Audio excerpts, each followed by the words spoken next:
The iPhone is a major cultural artifact that is used in everyday life. We rely on them daily for things such as communication, social media, and GPS. I am going to explain to you a short story in which how our cell phone may hurt the environment, as well as the benefits that may come with it. Cell phones use approximately 2 to 6 watts when charging, while a charger left plugged in without a cell phone will consume 0.1 to 0.5 of a watt.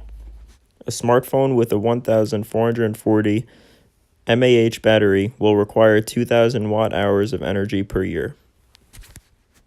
Why is there concern that cell phones may cause cancer or other health problems? Well, there are three main reasons why people are concerned that cell phones might have the potential to cause certain types of cancer or other health problems.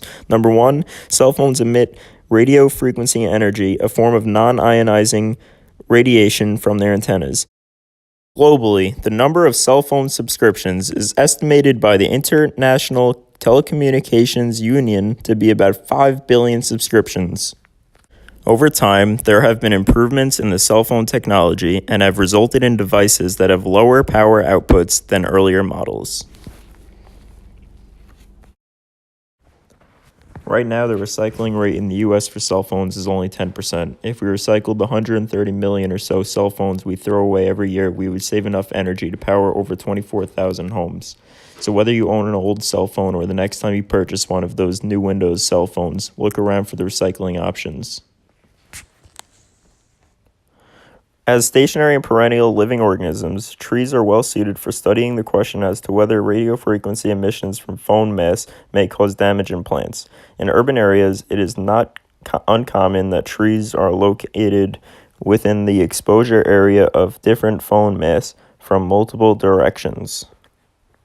The mighty power lines that crisscross our countryside or wiggle unseen beneath city streets carry electricity at enormously high voltages from power plants to our homes. It is not unusual for a power line to be rated at 400,000 to 750,000 volts. The world has experienced a phenomenal growth in the number of smartphone users. The increased use of smartphones has raised public interest in possible health issues associated with exposure to electromagnetic energy.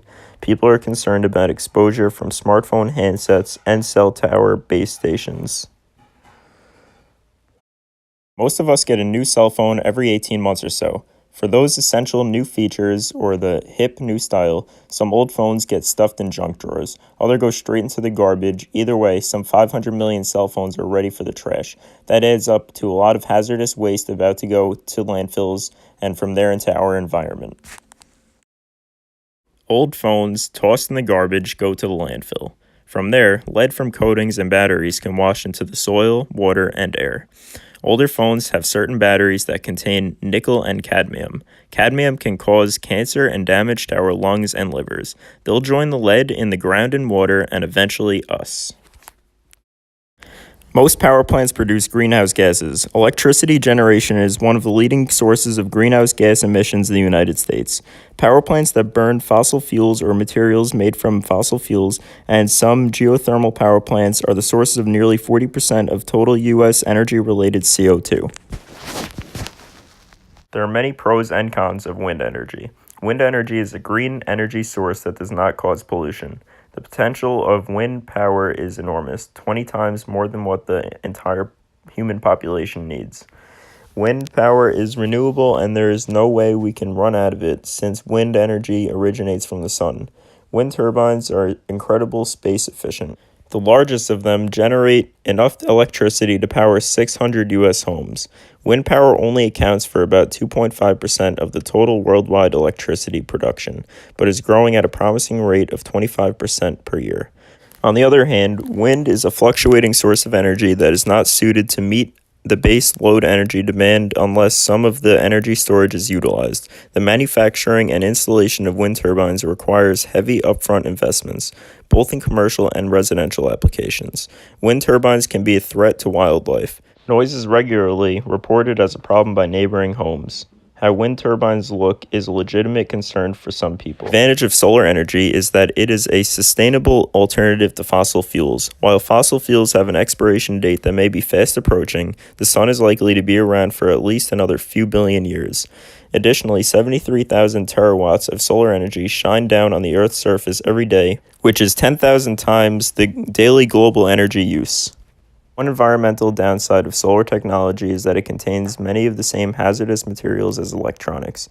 As solar becomes a more popular energy, the problem of disposing the hazardous waste becomes an additional challenge. However, assuming the challenge of proper disposal is met, reduced greenhouse gas emissions that solar energy offers makes an attractive alternative to fossil fuels. One of the biggest problems that solar energy technology poses is that energy is only generated while the sun is shining. That means nighttime and overcast days can interrupt the supply. The shortage created by this interruption would not be a problem if there were low-cost ways of storing energy, as extremely sunny periods can actually generate excess capacity. When you charge your phone in the car, you are draining your car's battery and you are using gas to power the battery.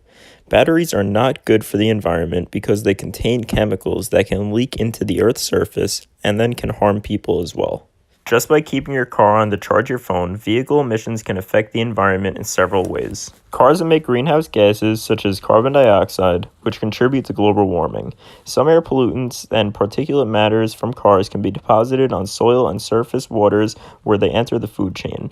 These substances can affect the reproductive, respiratory, immune, and neurological systems of animals. The gases that are released into the air are extremely harmful for the environment. If we do not recycle our cell phones or anything that is considered recyclable, we will be hurting the earth. If we do not recycle, we will be filling landfills with materials that can be reused. We need to do our best to preserve the earth and its natural resources.